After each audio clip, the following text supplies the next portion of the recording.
Olá! Vou ler para vocês, então, o capítulo 24 hoje. É um capítulo curto, eu vou ler inteiro, tá? Queptá estava sentado no jardim, dominado pela exaustão e pelo desgosto. Suas mãos jaziam abandonadas sobre os joelhos e seus olhos fatigados desfaleciam. Viu o céu que se avermelhava sobre as colinas e estremeceu. E embora o ar se mostrasse tépido, ele sentia frio. As árvores, mirtos, carvalhos, pinheiros e salgueiros banhavam-se de luz rosada, e o zênite do céu luzia com muitas colorações delicadas como uma opala. O cincerro de uma vaca soava docemente, enquanto o gado ia fazendo lentamente seu caminho para os estábulos. E uma cabra elevou sua voz. Grasnidos dos gansos protestavam contra os pastores que os tangiam, e os carneiros deitavam-se pacificamente sobre as oliveiras e nos declives das colinas mais próximas. Agora, uma pequena luz crescente estremecia no vermelho ocidental do céu. Em Queptá não havia tranquilidade, e seu rosto moreno estava pálido e esgotado. Como pela manhã, o vigilante do vestíbulo veio procurá-lo hesitado. Mas, dessa vez, o rosto do homem estava contorcido de medo. "Senhor", exclamou ele, "estão aqui 3 pretorianos que acabam de chegar, e um deles é alto oficial. Pedem para ver o tribuno imediatamente. Eu lhes disse." Queptá empalideceu e levantou-se. "Eu irei vê-los imediatamente. Ofereceste-lhes vinho?" "Sim, senhor, mas recusaram." Queptá estacou em seu movimento para a frente e fechou os olhos espasmodicamente. Entrou então na casa e dirigiu-se ao grande vestíbulo, com seu mosaico rude, azul, amarelo, vermelho e branco, suas colunas baixas e corpulentas e seu mobiliário simples. Os raios do sol, um vermelho intenso, inundavam o vestíbulo, e em sua luz agoureira o médico viu os pretorianos, suas armaduras vermelhas como sangue, suas cabeças cobertas com os elmos, mantendo-se altas e sombrias. "Sou médico, cidadão romano, e tomo conta do pessoal dessa casa", disse Queptá para o oficial, inclinando-se. "Disseram-me que desejais ver o nobre tribuno Diodoro." O oficial olhou para ele por um momento. Depois disse: "Sim, vim diretamente mandado pelo divino Augusto, com uma mensagem de grande importância." Queptá estudou-lhe o rosto e viu mais agudamente as bordas ásperas das pálpebras do jovem soldado e ficou pensativo. Disse a seguir: "Por acaso conheces Diodoro?" A cabeça do oficial ergueu-se e seus altivos olhos romanos se desviaram dos de Queptá. Falou truculentamente: "Ele foi meu general quando eu era muito jovem e novo no campo, e foi amigo de meu pai. Meu nome é Plócio Lisânias. O tribuno me conhece bem. Foi o padrinho de meu filhinho, nascido há 1 ano, e eu dei a esse filho o nome de Diodoro, em honra dele." Sua garganta convulsionou-se de repente. E ele ergueu a cabeça ainda mais alto. Preciso ver imediatamente o tribuno. Keptá falou muito delicadamente. Tu sentirás no fundo do coração saber que Diodoro está morrendo. Voltou de Roma hoje e desmaiou nesse mesmo vestíbulo, em meus braços. Há 2 anos que está morrendo. Agora chegou o último instante e ele expirará antes que a lua se erga por completo. Sua esposa e seus filhos estão agora com ele. O oficial ficou a olhá-lo por alguns momentos, incrédulo. Depois, subitamente, seus olhos de moço encheram-se de lágrimas. Olhou para os soldados e disse: deixai-me a sós com o médico. Quando ficaram a sós, Keptá lhe disse: e qual é a tua mensagem, nobre senhor, a um romano heróico que está morrendo como morre um soldado, cheio de ferimentos? Plócio ficou silencioso. Depois embainhou sua espada e olhou com altivez para Keptá. Como oficial subalterno do tribuno, sei como me dirigir ao meu general. Disse. Hesitou. Depois continuou. Meu tio era um bravo e jovem senador, Plócio, cujo nome me foi dado e que o Senado condenou à morte há alguns anos. E não pela espada do soldado, nem protegido pelo escudo do soldado. Morreu ignominiosamente pelo veneno da mente dos homens. Não morreu ignominiosamente, disse Keptá com tristeza. Não há verdadeiro herói que morra assim. Ele vive no coração de seus compatriotas para sempre e no âmago brilhante da história. Conduziu então o oficial até o aposento de Diodoro, onde o tribuno jazia imóvel em sua cama, sob o profundo vermelhão do poente. Estava consciente, entretanto, rodeado por sua esposa e seus filhinhos.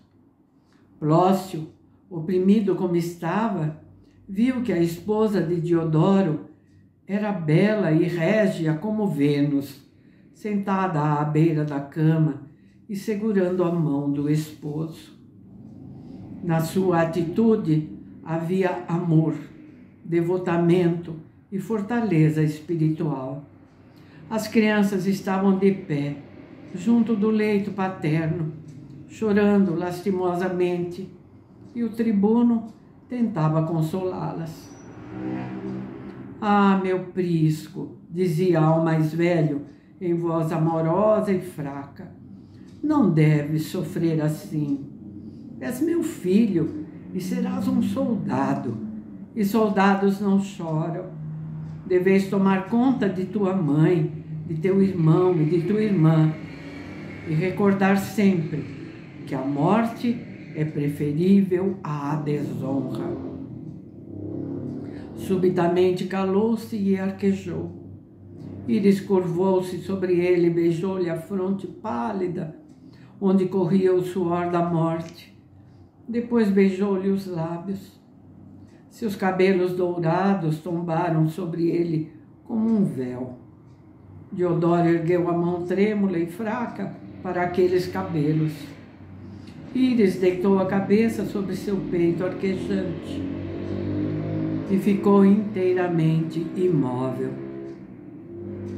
Minha muito querida, minha muito amada esposa, murmurou ele, mãe dos meus filhos, eu vou, mas não vou para sempre. Esperarei por ti, fora destes portais, e quando o teu dia chegar, eu estarei ali para tomar-te a mão novamente na paz e na resplandecência eternas. Queptá e Plócio aproximaram-se da cama e Diodoro notou-lhes a presença. Seus olhos moribundos fizeram-se vívidos e alertas. — Ah, Plócio! Disse ele com ligeiro espanto.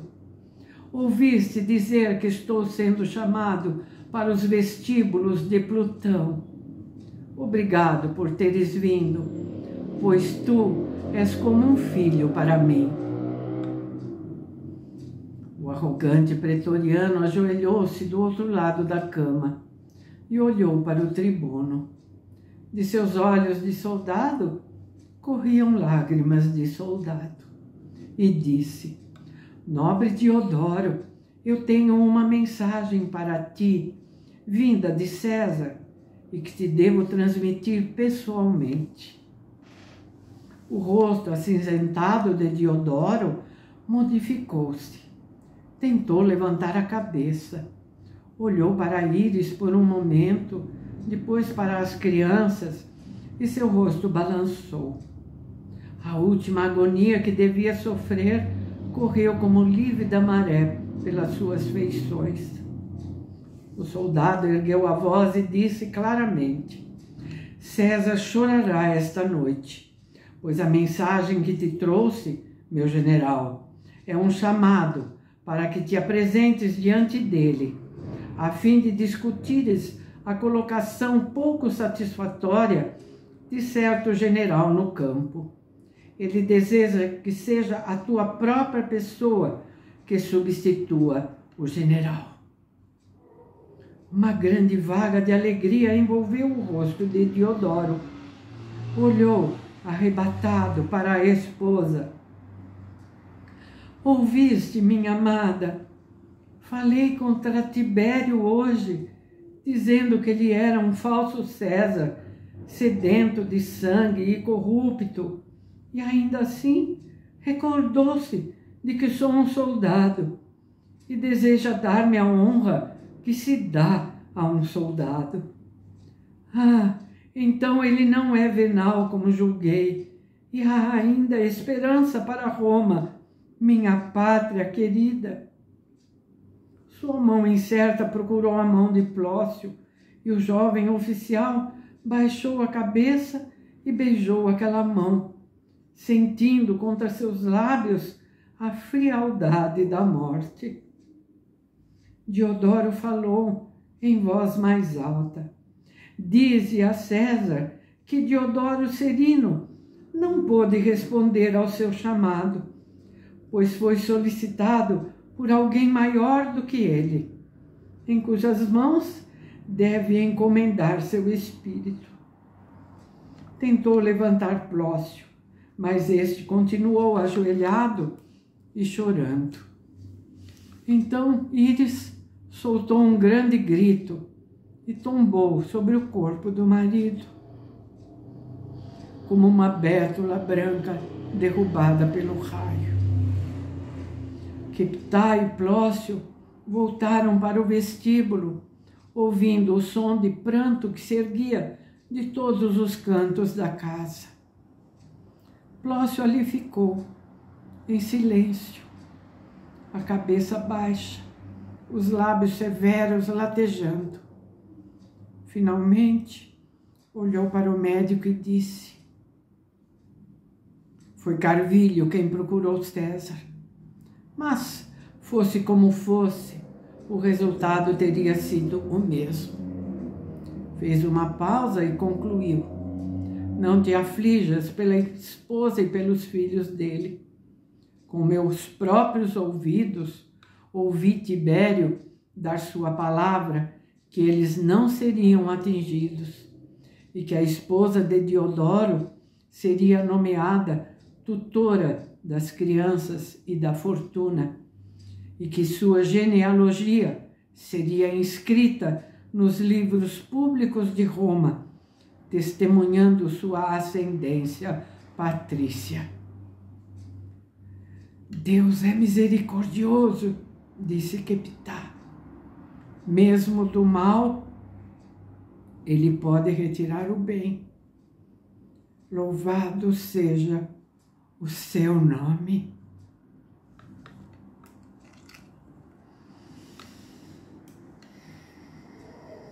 O Senado, ao ter conhecimento da morte súbita de Diodoro, resolveu furtivamente entre seus membros que não compareceria ao funeral, receoso da cólera de César.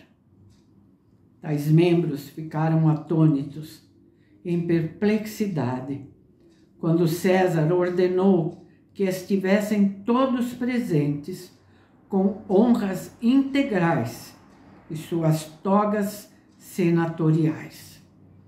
Não podiam acreditar no que ouviam, quando souberam que a própria guarda pretoriana de Tibério escoltaria o corpo até a pira, em completo garbo militar, e que um destacamento de velhos soldados, membros da antiga legião de Diodoro, deveria levar o corpo, envolvido nas bandeiras do império. A última e estupefaciente notícia foi que o próprio Tibério faria a oração fúnebre, vestido com seu aparato militar e de pé sobre sua biga de guerra. 10 corneteiros também ali estariam, e 10 tambores. Antes de entregar o corpo à pira, Tibério disse: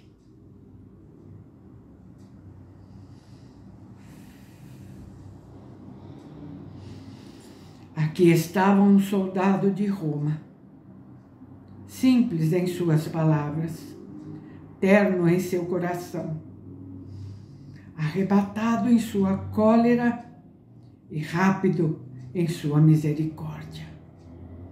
Aqui está um soldado de Roma que ajudou a forjar um império com sua espada valente, que ninguém jamais ouviu pronunciar mentiras, ou enganar, ou trair, tanto sua pátria como seu próximo.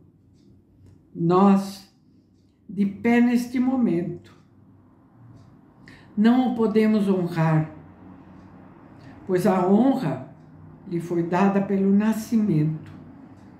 Manteve-se a seu lado no campo de batalha e deitou-se a seu lado quando ele morreu. Não somos nós que entregaremos suas cinzas às cinzas de seus pais e às mãos dos deuses. Ele jamais os desertou. Alguns dias depois, Carvílio Ulpiano era misteriosamente envenenado. Contaram isso a Quepitá, que disse que ele tem a paz, como Diodoro a conquistou.